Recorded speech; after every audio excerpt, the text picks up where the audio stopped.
Dahulu kala, di perkampungan nelayan pantai air manis, hiduplah seorang janda bernama Mande Rubayah dan anak laki-lakinya, Malin Kundang. Mande Rubayah sangat menyayangi dan memanjakan Malin. Malin pun tumbuh jadi anak yang rajin dan penurut. Ketika Mande Rubayah mulai menua, ia hanya bekerja sebagai penjual kue untuk memenuhi kebutuhan hidupnya. Suatu hari, Malin jatuh sakit. Tubuh Malin mendadak panas sekali. Mande Rubayah pun berusaha sekuat tenaga menyelamatkan Malin. Berkat usaha keras dari ibunya, sampai mendatangkan tabib, nyawa Malin pun berhasil diselamatkan. Setelah sembuh, ibunya semakin sayang kepada Malin. Begitu pula dengan Malin, ia yang amat menyayangi ibunya. Kapal besar biasanya setahun sekali akan merapat ke pantai air manis. Ketika sudah dewasa, Malin meminta izin ibunya untuk merantau dengan kapal itu. Awalnya ibunya ragu, tapi dengan berat hati, akhirnya ia mengizinkan anaknya pergi. Saat tiba waktunya, Malin pun pergi, berbekal 7 bungkus nasi yang dibalut daun pisang dari ibunya. Malin juga menenangkan ibunya bahwa tidak akan terjadi apa-apa kepada dirinya di perantauan nanti. Semenjak kepergian Malin, hari-hari terasa berjalan lambat bagi Mande Rubayah. Ia selalu memandang ke laut dan mendoakan anaknya agar selamat dalam pelayarannya. Mande Rubayah sangat rindu kepada Malin. Dia selalu menanyakan kabar Malin setiap ada kapal besar yang merapat. Namun, jawaban dari nahkoda dan awak kapal tidak ada yang memuaskannya. Malin pun tidak pernah menitipkan barang atau pesan apapun. Doa Mande Rubayah yang tak putus-putusnya itu terus dilakukan sampai ia semakin tua. Tubuhnya mulai dimakan usia dan jalannya mulai terbungkuk-bungkuk. Ibu sudah tua, Malin, kapan kau pulang? Rintih Mande Rubayah tiap malam. Namun, Malin tak juga datang mengunjungi ibunya. Nahkoda kapal yang membawa Malin pun membawa kabar kalau Malin sudah menikah dengan gadis bangsawan. Keyakinan Mande Rubayah diaminkan dengan kedatangan kapal megah. Penduduk perkampungan menyambut gembira kapal itu. Mereka berkumpul di sekitar kapal itu karena mengira itu milik sultan atau pangeran yang datang. Mande Rubayah pun turut berdesakan di dekat kapal. Ia melihat sepasang muda-mudi di anjungan kapal.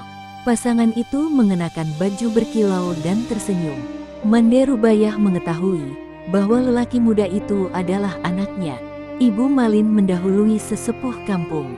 Untuk menghampiri Malin, ia langsung memeluk erat-erat seakan takut kehilangan anaknya lagi. Isak tangis Mande Rubayah pun pecah. "Malin, anakku, kau benar anakku kan?" kata Mande. "Mengapa begitu lamanya kau tidak memberi kabar?" katanya lagi. Malin terkejut disambut oleh perempuan tua dan berpakaian compang keamping. Ia tak percaya bahwa perempuan itu ibunya, karena Malin mengingat ibunya adalah perempuan tegar dan kuat menggendongnya kemana saja, sehingga ia tak percaya dengan orang yang memeluknya. Malin tidak sempat berpikir, karena istrinya langsung mengatakan hal yang merendahkan ibunya itu. "Wanita jelek inikah ibumu? Mengapa dahulu kau berbohong kepadaku?" ucapnya dengan sinis. "Bukankah dulu kau katakan bahwa ibumu adalah seorang bangsawan yang sederajat denganku?" tanyanya lagi. Mendengar perkataan istrinya, Malin pun mendorong Mande Rubayah hingga terguling ke pasir. Ibu Malin tidak percaya akan perlakuan anaknya. Ia jatuh dan berkata, "Malin, Malin, anakku, aku ini ibumu nak. Mengapa kau jadi seperti ini nak?" Malin pun tidak peduli dengan perkataan ibunya. Ia tidak mau mengakui ibunya karena malu kepada istrinya. Mande bersujud di kaki Malin dan hendak memeluk kakinya. Namun, Malin malah menendangnya. "Hei, perempuan gila, aku bukan anakmu. Ibuku tidak seperti engkau, melarat dan kotor," kata Malin kepada ibunya. Mande Rubayah pun pingsan. Ketika ia tersadar, pantai sudah sepi dan kapal Malin sudah pergi menjauh. Hati Mande Rubayah sangat sedih, seakan ditusuk-tusuk. Ia tak menyangka, anak laki-laki kesayangannya tega kepada ibunya sendiri. Ia mengangkat tangan ke langit dan berdoa dengan hati yang sangat sedih. Ya, Tuhan, kalau memang dia bukan anakku, aku maafkanlah perbuatannya tadi. Tapi, kalau memang dia benar anakku, yang bernama Malin Kundang, aku mohon keadilan-Mu ya Tuhan. Ucapnya pilu sambil menangis. Secara tiba-tiba, cuaca di tengah laut, yang tadinya cerah berubah menjadi gelap.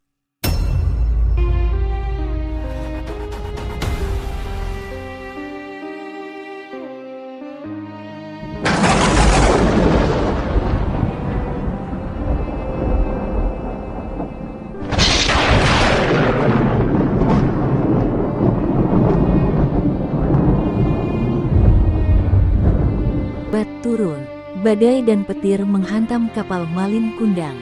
Badai yang datang tiba-tiba itu pun menghancurkan kapal Malin Kundang hingga berkeping-keping.